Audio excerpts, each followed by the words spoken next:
Jin Woo, the main character of the solo leveling series. Just how powerful is he? Is he as strong as people say he is? Is he one of the strongest main characters in all of anime?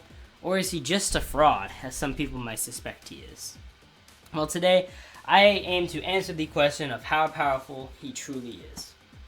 Now, for those of you who don't know what solo leveling is, solo leveling is basically a dungeon kind of genre anime. As you can tell, it's basically just Jin Woo going through dungeons, clearing them, and things like that. That would basically be the main synopsis of the story. Of course, there's more to it, but I'm not going to go all in depth on the story and everything. But with Season 2 ending just a few weeks ago, and Season 3 coming out next year, I thought this would be the perfect time to make a video on the strength of Jin Woo, considering the hype around solo leveling. Now, before I go into Jin Woo's strength and all of his feats, I'm going to go over what I will be covering. I'm going to be covering Jin Woo's strength, of course, his abilities, what the system is, his shadow army, and all the other enemies and the people he should upscale. Now, for those of you who have watched One Punch Man, you might be familiar with a ranking system. Solo leveling also has one. Solo leveling consists of A, D, C, B, A, and S ranks. There is one rank above S ranks, but I will get to that later in the video. Now, the thing with ranks here is that once your rank is determined, you cannot rank up. Your strength will always be the same, and the only way to improve is just to improve your skills in a fight and learn to react and predict better. There is no other way to increase your strength limits, so you basically stuck with that for the rest of your life. Now, you might be wondering, well, considering Jin Woo is said to be one of the strongest people in all of anime, he must be extremely powerful in his verse. He must be like an S rank or something. But you'd be mistaken. Jin Woo actually starts off as an E rank. And the thing about E ranks is that E ranks are only slightly stronger than an average person. So that would mean that you, yes you, if you were to fight Jin Woo as an E rank, you could potentially win. Although you might have a lower chance than he does, you can definitely pull off a win against him. Now, before I get into all of Jin Woo's accomplishments, I'm going to be kind of speedrunning at least the beginning portion of the video, as in order for me to cover the entirety of the manhwa and everything that happens, it is probably going to be like a 2-hour long video if I were to do that. And I'm not trying to take all this time editing this, and I know you guys are probably not going to sit here for 2 hours watching this entire long video. So I'm going to be trying to shorten some of this video and kind of speedrun parts of it. So if something seems to go by a little bit too fast, or I don't explain something enough, then that's my bad. You can always ask me in the comments about it, and I will try to respond. So let's go ahead and speedrun the first portion of the video. Now, as I said before, Jin Woo started off as an E-rank hunter, with Jin Woo actually being nicknamed the weakest hunter of all mankind. Jin Woo is just so incredibly weak that he can't even take out basic goblins in a dungeon. This is why he always had to get healed by healers and is always being administered into a hospital because he just has a whole bunch of injuries. Now, for those of you who have watched the series, of course, Jin Woo's first raid that we see is a double dungeon. Now, what is a double dungeon, you may ask? A double dungeon is basically a dungeon inside of a dungeon. These kind of dungeons are extremely rare, with one only ever being documented throughout the entire series. And that the second dungeon inside of the original dungeon is way stronger. Now, I'm going to be skipping through the first dungeon, as nothing of importance for Jin Woo happens, except at the very end when Jin Woo becomes the player. Now you might be wondering, what's the player? What does it mean? Well, think of it as a video game. Inside of a video game, it is obviously run by a system, and in RPG kind of games, you might have quests you might need to complete for extra money, strength stats, things like that. That is basically what Jin Woo is. He's the player, and he is given daily quests he has to do to complete them in order to grow stronger. This is how, throughout the series, he will be becoming stronger and surpassing the ranking system. Now, after Jin Woo becomes the player, Jin Woo then goes into a dungeon that is opened by the system, and inside of this dungeon, Jin Woo has to fight against multiple wolves. Now, even though the wolves are a lot stronger than him, Jin Woo is easily capable of taking them down after increasing his strength by leveling up. And while fighting these wolves, Jin Woo actually finds out that the magic beasts don't take a whole lot of damage from physical attacks, so Jin Woo has to rely on using a sword and is capable of slicing through multiple of them. It's actually explained by Jin Woo here that, as in a video game, every time he levels up, he gets stronger. For every level he gets, Jin Woo gets 3 stat points that he can use to upgrade his stats. Some of his stats include things like strength, agility, his perception, his health, and his intelligence. He can upgrade any of those at his disposal. He can choose how he upgrades them, how much points he wants to put in, and things like that. Now, of course, after leveling up, Jin Woo then even confirms again that with all of these points, he's actually becoming a lot stronger. And after killing a lot of wolves, Jin Woo gains his first title. Now, in the system, there are titles. Different titles have different effects. Jin Woo's first title is known as the Wolf Assassin, which gives a 40% buff to when he's fighting against beast-type monsters. Now, after killing a whole bunch of goblins and wolves, Jin Woo then goes to take on the dungeon boss. Now, before taking on the dungeon boss, Jin Woo makes a quick analysis of the system. Inside of the system, a name will pop above your head, like it would in a video game if you're fighting like a boss. Each name has a different color. A color corresponds to their amount of strength. If their name is white, they are weaker than Jin Woo. If their name is orange, they are on the same level. And if they're red, they are stronger than him. And when he goes to take on the dungeon boss, after leveling up so much, the boss is on equal footing with him as the boss is an orange name tag. Now, instead of calling the boss Blue Venom Fang Kasuka, as it's way too long, I'm simply going to be shortening it to Blue Venom. And Jin Woo fights against Blue Venom. He is getting thrashed around a decent amount of bit, but is capable of hanging on as Blue Venom is capable of destroying the walls around them and some pillars. And when Jin Woo tries to stab into Blue Venom, he realizes that Blue Venom is actually pretty resistant to swords. So Jin Woo then relies on his overwhelming strength to crush through its armor with his bare hands and kill him. And after killing Blue Venom, Jin Woo then receives a dagger called Kasuka's Venom Fang, which increases his strength stat by 25 and is capable of inflicting paralysis and bleeding amongst opponents, which drains their health every single second. Now, after exiting the dungeon, Jin Woo is then called to fight against a golem that a bunch of hunters are struggling against. But unbeknownst to the hunters, Jin Woo is so strong that even with a broken dagger from the dungeon, Jin Woo is capable of throwing it, breaking through the golem's armor, and one-shotting it. Now, the golem is said to be at least a D rank here. A D rank hunter that was fighting against the golem, even stating that Jin Woo was a higher ranking hunter than himself. This would mean that at bare minimum, Jin Woo is a C rank after gaining the system and defeating Blue Venom. Now, with the system, Jin Woo, of course, has quests. He actually has daily quests. Now, you might be wondering what these daily quests are and what they do. Basically, Jin Woo's daily quest is to run a certain distance, do some sit-ups, and do some push-ups. By completing them, he'll get some stat points. But most importantly, he also gains a lot of muscle. He gains so much muscle that his body drastically changed in order to achieve maximum efficiency with the system. And after leaving the hospital from the double dungeon, Jin Woo then goes on a C-rank dungeon raid with a man named Hwang Dok-suk. For short, we're just going to be calling him Hwang. Now, Hwang's team consists of 5 C-rank hunters, including himself, and 4 D ranks, or possibly even lower. Now, during this raid, Jin Woo becomes friends with this man named Jin Ho. Now, Jin Ho and Jin Woo got betrayed by Hwang, and they were trapped inside of the dungeon boss's lair.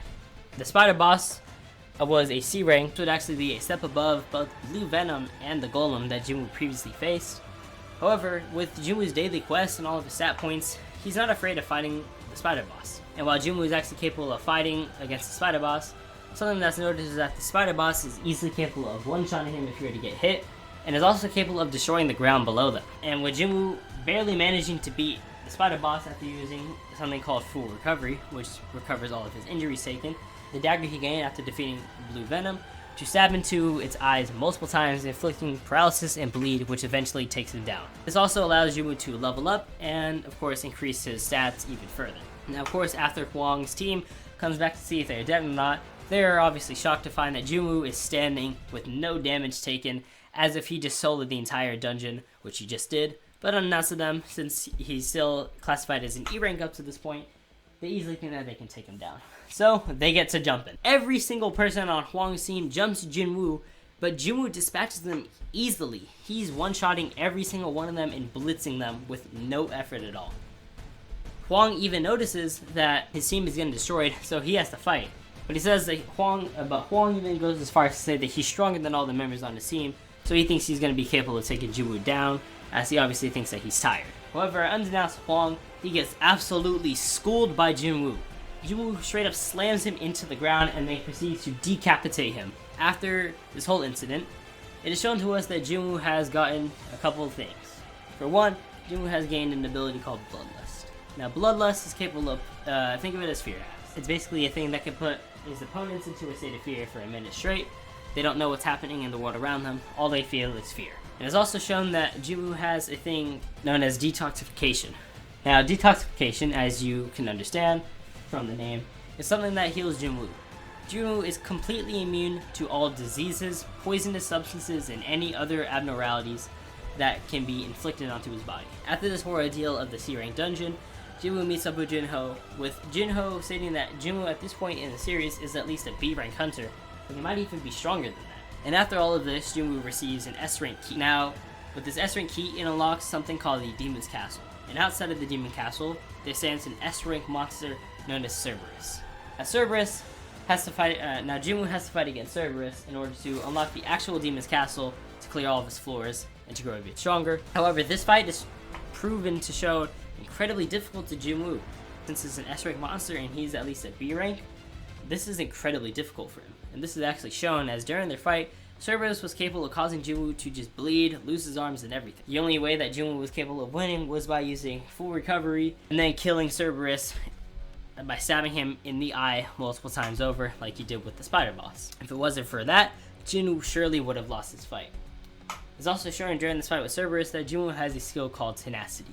If Jin Woo were to drop below 30% HP, the attacks Jin Woo takes by someone is reduced by 50%. Then by entering another dungeon with some people from that survived the double dungeon, Jin Woo then has to fight against a high-ranking B-rank assassin known as Kang. Now, as an assassin, Kang is extremely fast, and he's very perceptive. So, this fight proves to be somewhat of a challenge for Jin Woo. Jin Woo is actually capable of blocking both of his attacks, and goes relative to Kang with both of them saying at the same time that they're equal in speed.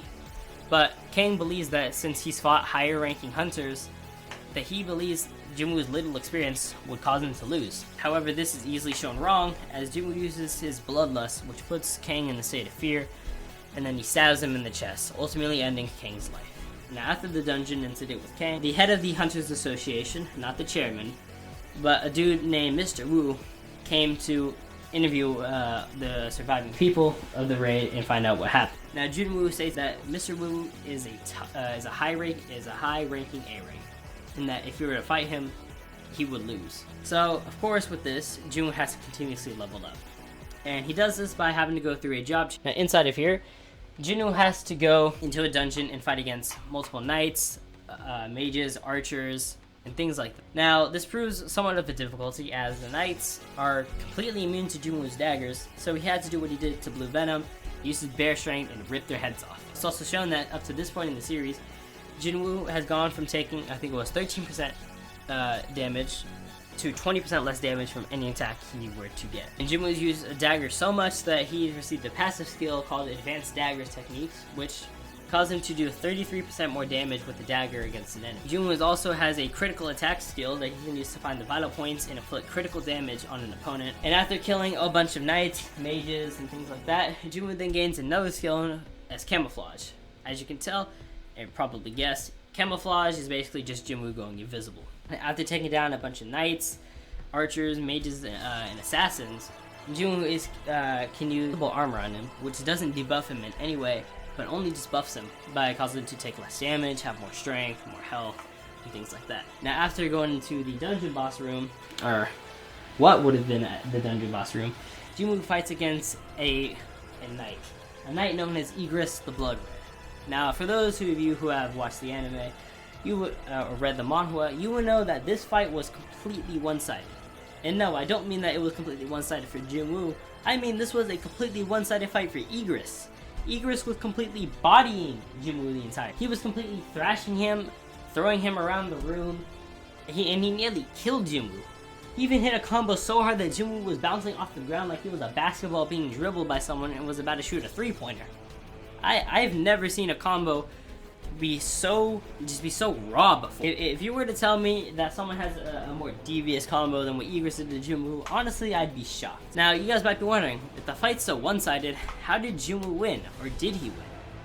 Well, to answer your question, he did win.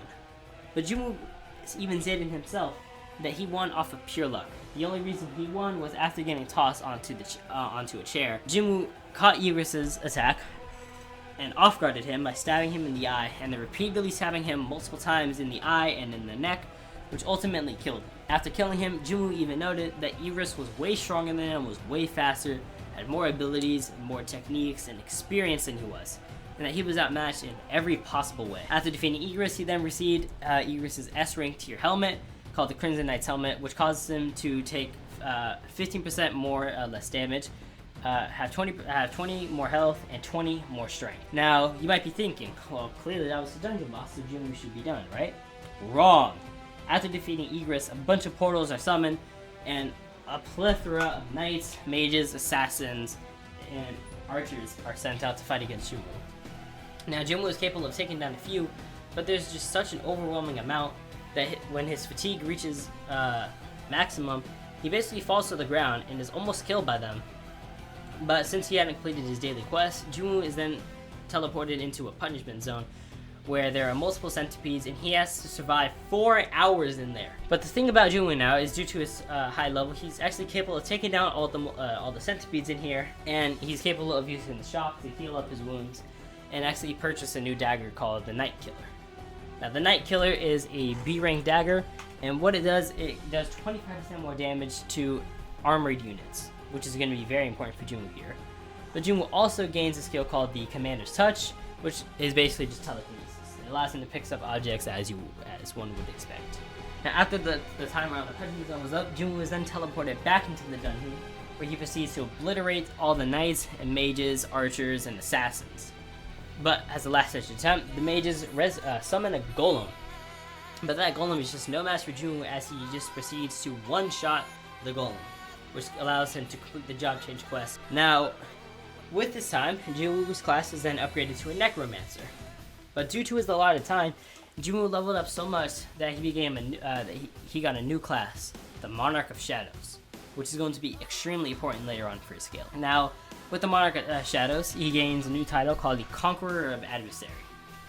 Now, what this does, every time Jin Woo takes damage, he grows stronger. For every 1% of health he loses, his strength increases by 1%. And after this entire ordeal, Jin Woo, as the Monarch of Shadows, has a new ability where he can resurrect the dead. He resurrects some of the knights and mages he can with the storage, and walks over to Igris, and with probably one of the best lines I've heard from Jin Woo in the anime, he arises Igris, and Igris becomes a part of his army. Now, after all of this, Jin Woo then goes on another C-rank raid with a man named Kim Chul, who is a who's a high-tier A rank, and has a squad full of 7 B ranks and 4 C ranks. Now, after going into this gate, the gate actually turns red. Now, you might be wondering, what is a red gate? Well, the red gate is basically when a normal dungeon increases its difficulty, and a red gate is always at bare minimum a B rank. And when entering upon the dungeon, there are ice elves. These ice elves target the weakest hunters in the squad, which is another E rank, and I think one of those is D rank. Now, of course, Jin Woo was capable of reacting to them and actually saved the E rank, who was a friend of his sister's. And a girl named Feature Park, who was a B rank, noticed Jin Woo's incredible reaction time and questioned if Jin Woo was even an E rank. She said that at this point in the series, Jin Woo is A rank at the very least, but it's possibly even an S rank. And after all of this, Jin Woo fights some ice bears, and he takes them down pretty easily. He then goes on to take the ice bears from a cave and the ice bear leader. Now, with the ice bear leader, Jin Woo then summons Igris, and Igris just completely decimates the ice bear. It wasn't even close. Now, by this point, Jin Woo actually even noted that if Igris had fought him with the sword instead of just straight hands, Jin Woo would have been dead for sure, and there was no way he would have won. And he even thinks up to this point in the series that Jin Woo is probably still somewhat weaker than Igris, and that Igris is stronger than him. After all of this, Jin Woo goes on to take the dungeon boss of the Red Gate, known as Baruka. Now, Baruka is incredibly strong. Jin Woo even notes that Baruka is even stronger than him, and even if he were to fight against him in a 2-versus-1 with Igris, Jin Woo wouldn't have won, and that the only way for him to win would be to get another Shadow Soldier stronger than Igris, and then triple team Baruka, which is exactly what he does, as when he fights Baruka, Kim Chul then tries to kill Jin Woo, and Jin Woo summons Egress and impales him through the chest, and summons him as a new Shadow Soldier known as Iron. Now, with the two shadows by his side, Egress and Iron, Jin Woo then goes on to 3-for-1 Baruka, can stab him, and eventually manages to put Baruka down for good. And after defeating Baruka, Jin Woo then obtained a new dagger called Baruka's Dagger, which was a A-ranking dagger, and it increases attacks by 110 and his agility by 10. And after exiting the Red Gate, Jin Woo's passive by this point causes him to take 46% less damage. After the Red Gate incident, Jin Woo stated himself that he's reached the level of an S-rank hunter. However, he's at the bare minimum of an S rank. After doing this, Jin Woo then heads back to the Demon's Castle, where Jin Woo then goes through the floors, killing a bunch of monsters and collecting their souls. And at floor 50, Jin Woo was able to fight against a boss named Vulcan, but with Jin Woo's critical hits and being able to find vital points, Jin Woo was capable of one-shotting him by attacking his neck. And after killing Vulcan, Jin Woo got an item that could amplify his magic abilities by 2-fold and inflict greater damage on an opponent. However, it was useless for him as he doesn't really use magic and is definitely more of a combat hunter. So he get into his mages to double their power, which to display this, his mages just decide to blow up a building as a show of their power. And now after this, Jin Woo then goes to floor 75, where he stops and kills a boss known as Metis. After all of this, it's been revealed that Jin Woo's father, Sung-Il Hwan, fought against another S-rank known as Hwang Dong-soo, who was the younger brother of the C-rank hunter Hwang Dok-soo, who we killed in the Spider Dungeon. Now, it said here that S-rank hunters, when they fight against each other, are capable of changing the geography of the land that they're fighting in, and that everything in their vicinity gets destroyed. And after clearing some of the floors in the Demon's Castle, Jin Woo states again that he's now on the level of an S-rank, but that he's gotten even stronger. And after this, in order to continuously grow stronger and get more shadows onto his army, Jin Woo decides to get a reevaluation with the Monarch Crystal, and it is here that it's been revealed to the world that Jin Woo has gotten so strong that he is now South Korea's 10th S-rank hunter. This would mean that Jin Woo is on the level of guys like Choi Jong-in, who can destroy buildings with a single spell, and is also called the Ultimate Hunter. And even after getting his rank assessed, Choi Jong-in was actually able to assess Jin Woo personally. It could see his aura. Everyone shut up. I know you just heard aura. And you're like, oh my god, he's got aura. Dude, he's aura farming. Shut up. I don't care. Choi Jong-in then says himself that Jin Woo is undoubtedly one of the strongest hunters that he's ever seen.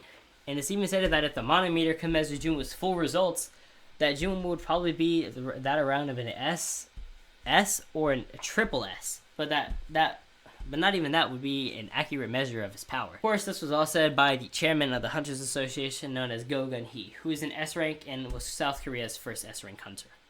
And that he's incredibly strong and that Jin Woo is on par with him. Now after this, Jin Woo then goes to observe another dungeon raid as a miner.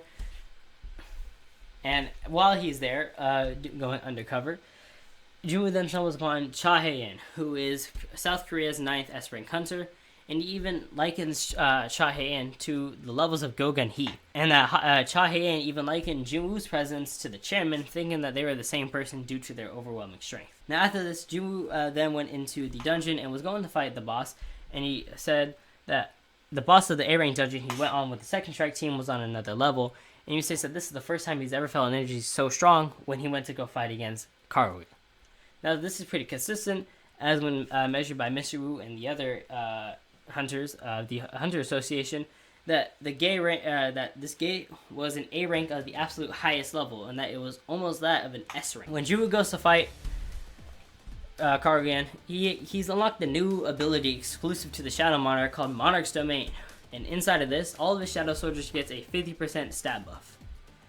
And with this, during a fight with Karuya, the strike team that he was with compares Jin Woo to Cha Hae-in, which further proves the relativeness between Cha Hae-in, Go Gun-hee, and himself.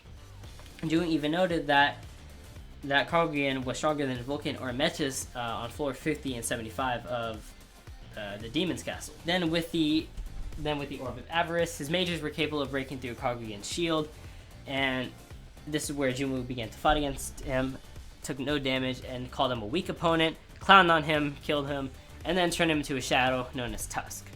Now Tusk actually became his 4th general. After all of this, Jin Woo's strength is said to surpass that of an S-rank hunter, which would further prove the previous statement of him being an SS or even a triple S rank. And Baek Yoonho, the S-rank leader of the White Tiger Guild, said that he's overpowered by Jin Woo's strength, and that he's just so incredibly strong after witnessing him become an official S-rank hunter at the chairman's office. Now, of course, after all of this, we are then introduced to the ranks I mentioned above in S-rank. National level hunters. National level hunters are hunters whose strength rivals the combined armed forces of an entire country and are known as the most powerful hunters in the entire world, with them actually even being stronger than nukes. And of course, after all of this, Jin Woo is actually so fast that not even Yoonho can keep up with in speed, with him even admitting that he's stronger than him and Choi Jong-in.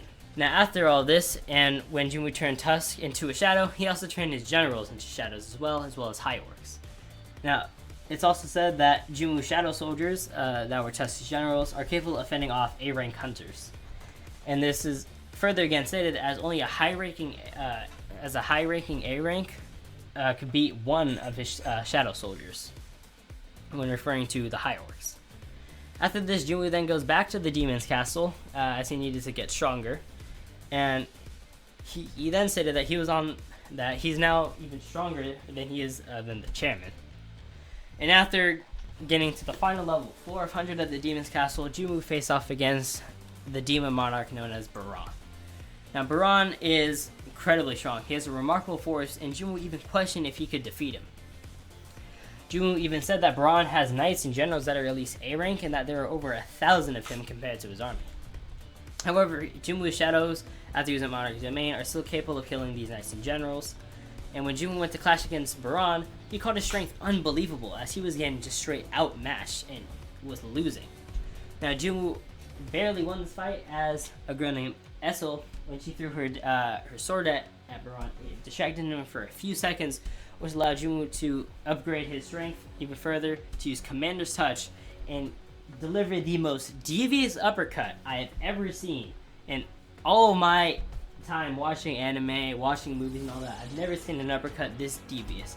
Straight blew off Baran's head, and in the anime created a literal nuclear explosion. Now, after killing Baran, Jin Woo then got the full set of gear in the demon's castle, which gave him 15 plus stats overall to all of his stats. And then by getting a rune stone, Jin Woo got 30 plus more stats. And then after killing Baran, Jin Woo got another job exclusive skill called Shadow Exchange. It's basically teleportation, but teleporting with the shadow. So, and after killing Baran, Jin Woo also got something known as the Demon King's daggers, which were Baran's daggers that he used during the fight, which gave him 220 plus attack. And that with his entire set, it would buff his strength even more. And he also got Baran's longsword, which can summon a thunderstorm every time it swung, and gave Jin Woo 350 plus attack stats when using it.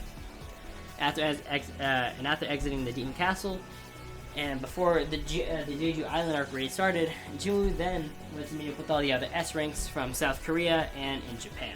It is here that even after the Demon Castle and Jin Woo got Baran's dragon known as Kaizel, simply riding on Kaizel was capable of causing the air to feel different, and that all the S ranks were capable of feeling Jin Woo's presence. And when Jin Woo fought against the strongest S rank in Japan, known as Gosu Ryuji, the fraud, Jin Woo said that he was of a different caliber than all the S ranks of hunters in Japan and South Korea. And both after and during the fight, Gosu questions how Jin Woo was so strong and wonders if Jin Woo was just playing with him the entire fight. But after the fight, Goto has to talk to his to a friend named Sugimoto. And Sugimoto said that no one in Japan is as skilled as strong as Goto, but Goto even reassured him and said, "Are you sure about that?" when talking about Jin Woo. After this, we get to the Jeju Island arc, the end of season 2 of the anime, which some of you have probably seen. This arc was pretty good, and this is here when we meet the Ant King known as Beru. Now, Beru is incredibly strong. He's capable of killing Goto. Now, after killing Goto and completely demolishing all of South Korea's S ranks, as if they were just Swiss cheese, Beru said that Jin Woo had a more threatening presence than Goto Ryuji did. And when they began to fight, Jin Woo was actually overwhelming Beru for most of the fight, completely decking him. Now, after killing Beru, Jin Woo was actually capable of resurrecting Beru and adding to his shadow army, with Beru actually being the strongest shadow there was. Now, by the other S ranks in Japan, they said that Beru was said to be stronger than the entire human population combined, and that S ranks were nothing to it. Now, I would say this wouldn't include the national level hunters, as we'll get into just a little bit, but this would substantially benefit Jin Woo's ranking in terms of inverse. If Beru is stronger than every single S rank on the world, including all of the A's, B's, C, D's, and E ranks, and Beru can take them on solo, single-handedly, and Jin Woo could just pummel Beru, that just shows how much stronger he's gotten from the beginning of the series. And it's even supported that Beru was at the top of the food chain on Earth. Now, during this fight with Beru, Choi Jong-in even states that the more the battle goes on, the more powerful Jin Woo gets in return. Now, this could mean two separate things. Number one, this is pretty easily referring to Jin Woo in the Shadow Army, as the more enemies there are, the more that he kills, the more he can add to his army and grow stronger. But two, you could also say that this applies to Jin Woo for his strength, as whenever he kills an enemy, he levels up, and he can obviously level up his stats. Now, after the Jeju Island raid, people consider Jin Woo to be on the level of a national level hunter, and that he was a lot more skilled than all the other S-rank hunters. And it's even said that Goto was strong enough to be a national level hunter. It's just the only reason he wasn't said to be a national level hunter was because he had to clear an S-rank dungeon, that being Jeju Island, before he could be considered a national level hunter. Now, after this, Jin Woo then travels to America, where he meets Selner. Now Selner says she's never experienced anything like Jin Woo's power before, and that he's a king, but not an ordinary one. Now, what do you mean by king? Well, it's explained in the series that a king is usually when a hunter's power is summoned from a blinding light. However, since Jin Woo is the Shadow Monarch, his power comes from the depths of darkness. And Sony even said that Jin Woo had no limits to his power, and this is actually repeated multiple times throughout the series. It's here that Jin Woo even says that Shadow Soldiers are weakened when they were alive, at least when they first resurrected, but due to the system and leveling up, they constantly grow stronger. Now, Jin Woo is considered to be as powerful again as a national level hunter, but that he's just a king of darkness itself and not a blinding light. And it's even said here that Jin Woo is called the world's finest hunter. Now, before going back to America, Jin Woo reached level 101 and received a key that could bring him back to the double dungeon at the beginning of the series. And this is where I'm going to talk about the double dungeon. In this double dungeon, Jin Woo is restricted. He's not capable of using his job-specific skills such as Monarch's Domain, Shadow Exchange. He's not capable of summoning Shadow Soldiers, buying potions from the shop, or anything like that. It's just Jin Woo's own strength. Now, this dungeon is incredibly powerful, as at the beginning of the series, every statue in there was capable of effortlessly slicing D ranks and C ranks, and it's even said that A ranks or S ranks would probably be needed to take down this dungeon. But this is pretty easily disproven, as Jin Woo is far surpassing S rank by now, and he struggles with this dungeon. Now, of course, during this dungeon, Jin Woo is capable of taking down multiple statues by using their own weapons against them, crushing through their hides with his bare hands, and stabbing them with his daggers using mutilation. Now, of course, after taking down all of the statues, Jin Woo then has to fight against the one who started everything, the Architect. Now, you might be wondering, who's the Architect? Well, the Architect is the one who made the system that Jin Woo abides by.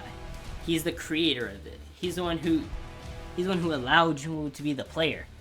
Everything that has happened has all been because of the Architect. And when he fought against Jin Woo, the Architect even said that Jin Woo exceeded his expectations.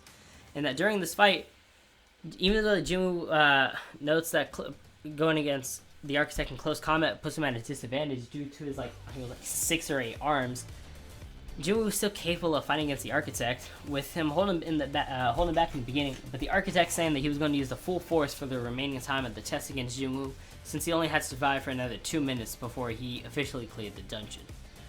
And during this fight, Jin Woo was capable of fighting against the Architect, but mid-fight, all of Jin Woo's senses started to get sharper.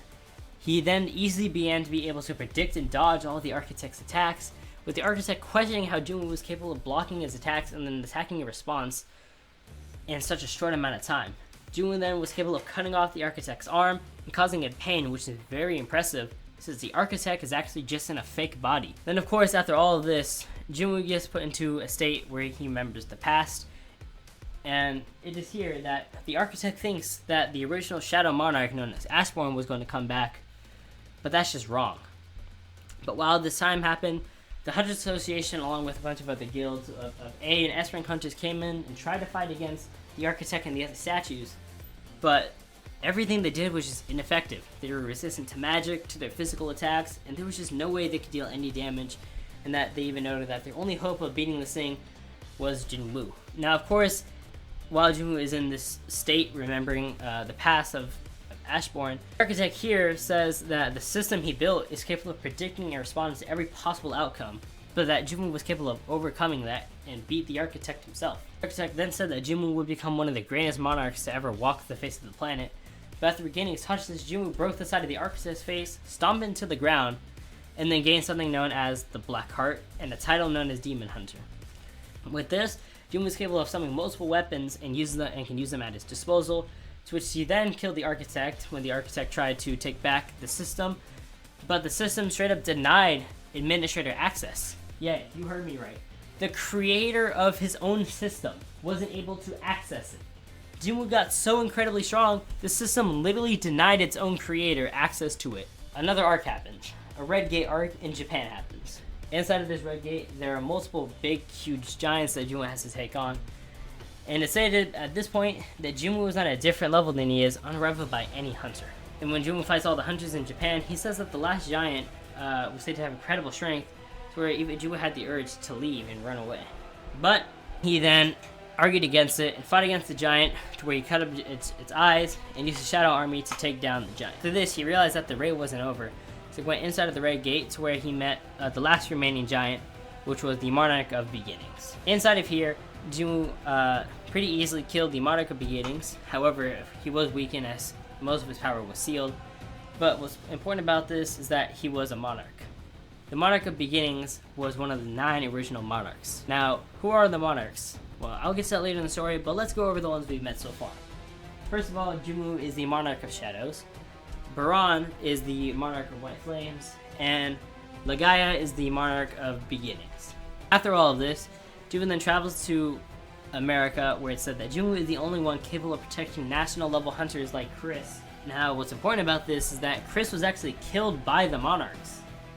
And so Jin Woo said that he could protect national level hunters solidifies his ranking, that he's part of the national hunters, that he can even take them on. Which is consistent after he killed all the giants. Everyone thought that Jin Woo was to be of a national level hunter. And up to chapter 140, Jin Woo's currently equipped items was Igris's S-rank helmet, the set he got from the Demon's Castle, Truth Seeker's shirt, Truth Seeker's gauntlets from the Monarch of Beginnings, pants, Seeker shoes, and all of that, which are all A rank. So Jin Woo is pretty stacked so far. Jin Woo can also use the telekinesis just alone. Jin Woo using just his telekinesis alone was thought to be at the level of a national level hunter. And Adam even called Jin Woo the 6th national level hunter compared to the other 5 that were still alive. It's even said that Jin Woo was so much better that if the countless guilds in the world put together their top several class hunters, that Jin Woo would still win, and that Jin Woo's strength was second to none if you compare him to any guild in the world. After died, Jin Woo was said to be a candidate to replace a national level hunter as another one. And against this, after Jin Woo's friend Jin Ho gets kidnapped, the guy early in the story, Jin Woo goes to fight against Hwang Dong-soo, who is one of the top S-rank hunters in America and just originally from South Korea. With a single punch, Jin was capable of sending him flying, causing him to bleed. And when he fights, he's just effortlessly dodging him, gut punches him across the room, and slams him into the ground and nearly killed him. However, before he did, Thomas Andre, the strongest national level hunter in the series, steps in to fight against Jin Woo, save Hwang Dong-soo. And in their fight, even with just a single punch, Jin Woo could send Thomas flying all the way back, who, keep in mind, is the strongest national level hunter. Of course, when Jin Woo and Thomas fought, Thomas said that Jin Woo's Shadow Army, like Tusk, didn't even stand a chance against him, and he was capable of slapping iron out of the way. And when we went to go fight Jin Woo could take hits from Thomas with his daggers. Now, when Jin Woo and Thomas fought, even with his daggers from Baran, Jin Woo even said that showed that his daggers had no effect on Thomas, and that the only way for him to make Thomas actually bleed and everything was to use his physical strength and just punch through his armor. So Jin Woo did that, and he was capable of punching Thomas across the room and making him bleed. Now, Thomas is actually capable of creating black holes just mid-fight, which I calced all the way up to large star level, being up to 1 above. This is pretty impressive, so this would mean that Jin Woo is at least large star levels this far into the series. Now, even after Thomas buffed himself with his reinforced state, Jin Woo is easily capable of dodging attacks He can kick him, match him fist to fist, and send him flying into a building even after Thomas then busts himself again. After dodging Thomas more and more, Jin was capable of breaking Thomas's helmet and nearly killed him before Thomas gave up. Now the thing about this is that it's said that Jin Woo broke every single bone in Thomas Andre's body. That is just impressive. Breaking every bone of the strongest national level hunter in the world, and that he broke it so bad that it's said by the other hunters that Jin Woo's attacks would have killed any other hunter that exists 10 times over. Yes, you heard me right. Jin Woo could have one-shot any other hunter 10 times over if it wasn't Thomas Andre. That's just insane.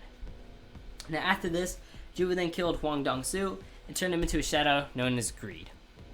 Now after Chris died to the Monarchs, it said that the things that hunted him down were in existence beyond hunters, and that only Jin Woo could protect the other national level hunters for them. It is then here that after the American arc, we're introduced to the Monarch of Frost, who trapped Go Gun-hee in a dimensional crack. And inside of this dimensional crack, Gun-hee even realized that he can't take him on without his true power. Now, what do you mean by true power? Well, Go Gun-hee is actually revealed to be the brilliant fragment of luminosity, and that he's the strongest one. Now, what does that mean? Well, every national level hunter is a vessel. They are a vessel for these guys called the rulers. These rulers have imbued their powers in humans, and these national level hunters all have some powers of the rulers, and that Go Gun-hee is the most brilliant fragment of them all. This doesn't mean that Go Gun-hee with his true power is potentially even stronger than people like Thomas Andre. Now of course, in his fight and with his true power, Go Gun-hee is capable of fighting against the Frost Monarch and can hurt him with some of his punches while even dodging his. He's even capable of breaking through all of his attacks, but due to his body being extremely old, he reaches the limits and gets stabbed. However, he then powers up, throws a fireball at the Frost Monarch, to which it missed, to the Frost Monarch thinking, was that your best play? And he said, yeah, which actually broke the dimensional crack. Now, after this dimensional crack was broken, this is when one of Jin Woo's shadow soldiers, an ant from Jeju Island, appeared. And this is actually where Jin Woo appeared and fought against the Frost Monarch. When he fought against the Frost Monarch, Jin Woo was easily capable of avoiding his attacks, breaking through the ice that his hand was stuck in, and smashed away the spear that was resisting his magic. Go Gun-hee, after this, during his dying moments, called the Frost Monarch a supreme being compared to everyone else. After Go Gun-hee died, this is where we are introduced to all the other monarchs that exist. Remember how I mentioned there was 9 monarchs, and I said there was the Monarch of Beginnings, which was the giant, Baran, and Jin Woo? Those make 3. There's 6 other monarchs. Some of these other monarchs, including the Frost Monarch, said that Jin Woo's body was a vessel for the Monarch of Shadows, and yet they're surprised that his body can contain the Shadow Monarch's true power, with it even being stated that Jin Woo is more of a threat than the fragment of brilliant light, Go Gun-hee, and stated that if the Monarch of Frost tried to fight Jin Woo alone, it would just be a suicide mission, and that Jin Woo is one of the strongest of the 9 monarchs that exist. 2 of the other monarchs straight up saying they didn't want to fight Jin Woo and become like the Monarch of White Flames, who is Baran, and be put to eternal sleep back in the past. Now after this, Jin Woo then receives daggers from Thomas Andre as a gift for sparing his life and the life of the members in his guild. With this, Jin Woo then received Kamish's Wrath daggers. They were so strong that they didn't even have an item class, because obviously they're above S ranks and national level hunters. This dagger gave Jin Woo plus 1500 attack. Now this is pretty important, as the dagger Jin Woo had been using when he defeated Baran is not even comparable to Kamish's daggers. Thomas said that even if he strengthened his defenses with his reinforcement skill, the daggers that he gave to Jin Woo could easily cut through them. And the daggers are great fit for Jin Woo, as it said the daggers were reacting greatly to Jin Woo's powers as if it was greeting him. And after all of this, Jin Woo then has a sparring session with Beru. In this sparring session, Jin Woo is capable of easily blocking and evading Beru's attacks, and is capable of ending the fight with just 2 blows. Jin Woo and Beru's sparring match left craters in the ground and in the walls that they were training in, which is pretty impressive. Now you might be wondering, what's important about Jin Woo beating Beru in just 2 hits alone? Well, Jin Woo actually calls Beru his strongest summon up to this point. However, there's a lot more stuff to cover. Remember those daggers that Jin Woo got from Thomas, known as Kamish's daggers? Well, the important thing about these daggers is that they are formed from Kamish. Now the thing about the daggers is, as I said, the daggers are made from Kamish's largest and sharpest tooth. Now you might be wondering, who's Kamish? Well, Kamish is a dragon that was the worst disaster ever presented to the earth. It took a whole bunch of hunters just to even put down Kamish, and it took hundreds of hunters' lives, and that the last one remaining were granted the title known as National Level Hunters. And after this, we then get to the beginning of the Monarch fight. In this fight, Thomas Andre and the Monarch Beast are capable of bringing down buildings during the clash, with Thomas even capable of stopping the Beast's dash on him, but still gets hit away. Yunho even stated that he's nothing but a prey to the Monarch Beast, who is now going back to the fight. Thomas is capable of swatting and throwing cars away at the Monarch Beast as if he was going to hit him with the cars. He said he had the feeling of uneasiness was closing in and that he didn't feel as if he was going to win against the Beast Monarch. Now, the Beast Monarch was capable of cutting up Thomas's armor and can slam him into the ground, and he nearly killed him. However, Jin Woo was capable of kicking the Monarch Beast into the ground. Now, just by the 4 Monarchs standing, that being Jin Woo, the Beast Monarch, the Frost Monarch, and the Monarch of Plagues, they were capable of creating a giant amount of energy that was shot into the clouds. Now, it said here that the Shadow Monarch was the greatest monarch in history, and that they must not look down on the other monarch's strength. And Jin Woo can destroy the summons from the Monarch of Frost, as every monarch has their own army. And Jin Woo could cut off the hands of the Monarch Beast, evade attacks from the Monarch of Plagues. And Beru is even capable of fighting against the other monarchs, as well as the other Shadow. Beru even said that Jin Woo wasn't being pushed back, even when fighting against a 1 versus 3 against a superior species, with Beru even saying that the monarchs were transcendental beings. Now, of course, going back to the fight, Jin Woo can react to the Monarch of Frost's barrage of attacks and is capable of hitting him in the heart, but Jin Woo can also cut the Monarch of Plagues down with mutilation, ultimately killing them. This is when the battle seemed to be ending its near. It's even said here that after killing the Monarch of Plagues, that Jin Woo would be almost capable of using the full extent of his powers, and that when that happens, the monarchs will feel fear towards one of the strongest monarchs that ever ruled this universe. And after this, Jin Woo could take hits from the Monarch of Frost and block his attacks with being able to his movement, breathing, muscles, and mana flow. And after Jin Woo basically died to the monarchs after getting impaled in the back by the Beast Monarch and the Frost Monarch, Jin Woo basically created an illusionary world by combining his desires to correct his mistakes. And inside of this world, it is said by Gogen He that Jin Woo's power far exceeds that of a national level hunter. It is then here that is revealed to us that Ashborn. Now, as I said earlier, Ashborn is the original Shadow Monarch. And Ashborn explains here that in this illusionary territory that Jin Woo created, he can do anything he wants. He could turn someone else's servants into his, take power from them. He can create, destroy, and change the world. And that this is an omnipotent power that Jin Woo possesses. Basically meaning he can control everything that happens at it. So this should give Jin Woo things like law manipulation, physics manipulation, space and time manip, and things along the lines of that. And Ashborn even said that Jin Woo's body was transformed level by level to match the Monarch of Shadow by going through games such as the Jeju's Castle and different dungeons. After all of this, Jin Woo then deleted the system, which after deleting the system, it did 2 things. The first thing was it removed all limitations of the power of Jin Woo, so anything that would restrict him is gone. So Jin Woo basically has no restrictions on him. The second thing it did, it would bring all of his commander rank soldiers back to their full potential. The most important one here being Igris. Now, it is revealed in Igris' side story in Soul Leveling that Ashborn basically sealed up his powers when he first fought Jin Woo to see if Jin Woo was worthy enough of this. So with the system being deleted, Igris then regained his full power. And after regaining his full power, Jin Woo was said to be the worst disaster as he's the Shadow Monarch. And that the Shadow Monarch in Jin Woo was coming out, even though it was just Jin Woo, was the stronger Monarch of Shadows. That the Beast Monarch straight up dipped from the fight. Even though it was a number advantage in a 2v1, he literally ran away. And going back to when the Shadows regained their full power, this is further supported as when they broke out the Monarch Frost spell, he wonders if they regained all of their power. And when Jin Woo came back stronger from the ice with the Shadow Monarch's power, the Monarch of Frost felt the gap in power compared to Jin Woo was way too insignificant. And Jin Woo was capable of even stopping the Frost Monarch's attack with a single hand. And after all of this, Jin Woo then ran away to go find the Beast Monarch and ultimately kill him. And that when he did find him, the Beast Monarch felt so weak that he had to lower his head to obey Jin Woo so that he wouldn't die. And after this, Jin Woo cut off one of the Beast's arms and off-screened him. And when he came back, he basically killed the Beast Monarch, dropped his fangs. While this was happening, Igris, who after regaining his full potential, was capable of fighting single-handedly with no help against the Frost Monarch. Igris' full power is so great that he has a nickname amongst the original Shadow Army. He's one of the 2 wings of the Shadow Army. Igris is literally capable of taking on a monarch all by himself, who, keep in mind, was at least putting some pressure on Jin Woo up to this point in the series. So Igris is pretty impressive. And after he came back from killing the Beast Monarch, Jin Woo killed the Frost Monarch extremely easily, cutting him with just a single blow. And after this, it is once again said that the Shadow Monarch is the worst calamity of all humanity. After all this, one more colossal gate appeared in South Korea. Inside of this gate, there was hundreds of thousands of beasts that appeared that were left by Ashborn from the original Shadow Army. In here, this is where we meet Bellion. Bellion is the other wings of the Shadow Army compared to Igris. He is the strongest shadow there is, as I will reveal in a short amount of time.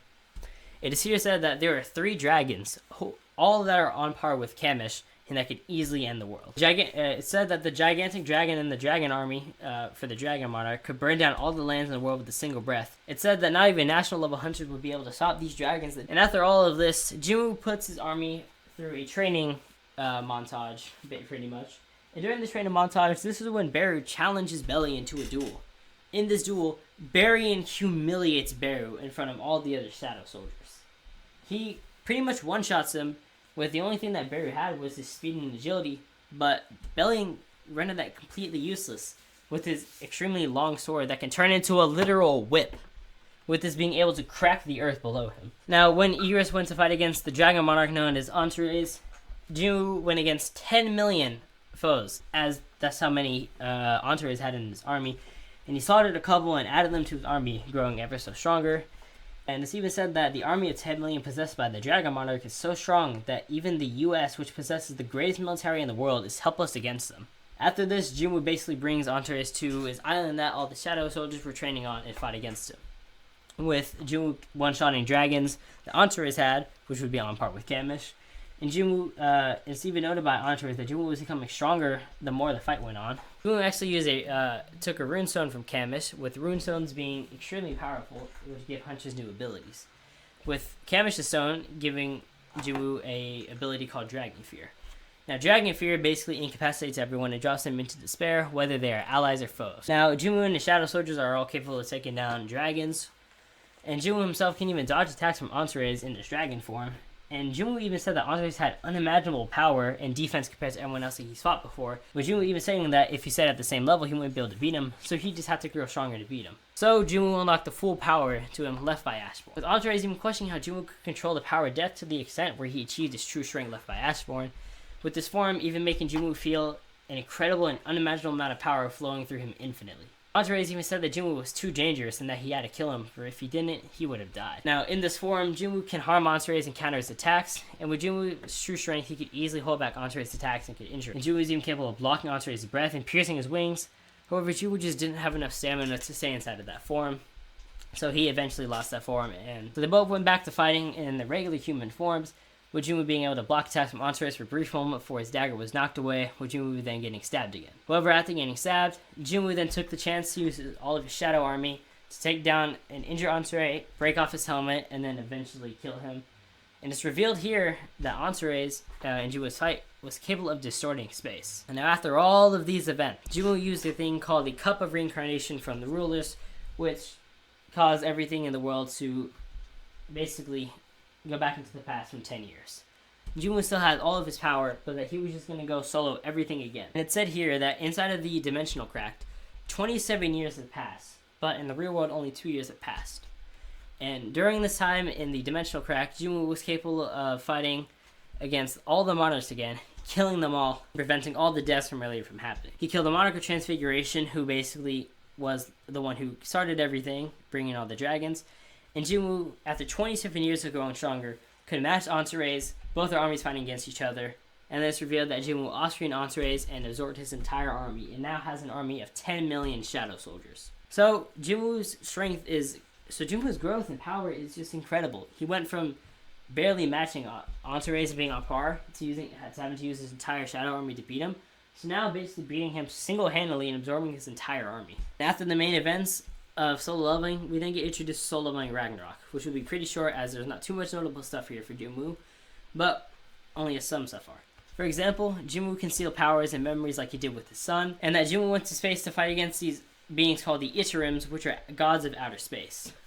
Now, these gods of outer space are extremely powerful, as they created countless universes. And it's revealed here that Beru states that there's no way anyone in the universe could be above the species of the Shadow Monarch, and that the Easterrims can even mess with Casualty via their apostles that Jin Woo can resist. And as it said here, people like the rulers and sovereigns like Jin Woo are said to be of higher existences, and that their memories are capable of transcending time itself, which is why it's hinted at in the manhwa that monarchs can remember everything that happens even after all the time is reversed. It's even said that Jin Woo can create infinite-sized things made of darkness. Final thing being that Jin Woo is capable of changing fate. And along with changing fate, Jin Woo also has existence erasure, as all monarchs are capable of erasing things.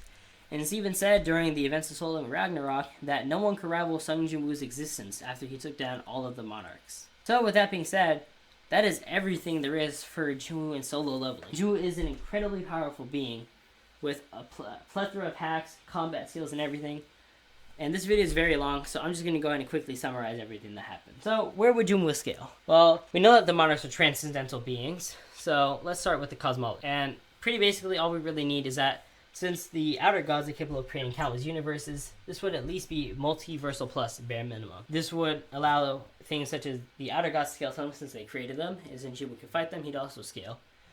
And he's also stronger than them. And since monarchs are known as transcendental beings, this would make them transcend the multiversal plus cosmology, which would grant them at least 5D. And with Jin Woo's multiple statements of having infinite power, this would put Jin Woo at infinite 5D for his max. And with Jin Woo's all of useful his hacks and his resistances, this makes Jin Woo for a pretty overpowered character. Not only that, his shadow army is just incredibly strong too. Each one having different strengths, such as Barrow being able to heal, create ice, Egress being extremely skilled, Bellion being the strongest and being able to turn everything into a whip. And just having an army of 10 million basically means that whenever Jin Woo goes to fight another opponent, say you put him up against Goku, it's not a 1 versus 1, no. It's a 10 million versus 1. With some of Jin Woo's shadow soldiers being in this kind of in the same tier as Jin Woo. So this just makes for an incredibly hard fight for anyone that goes up against Jin Woo. But with that being said, that is everything for Jin Woo. I appreciate you all sticking around for this extremely long video that is about an hour long. So thank you all for staying, and I will see you guys in the next one.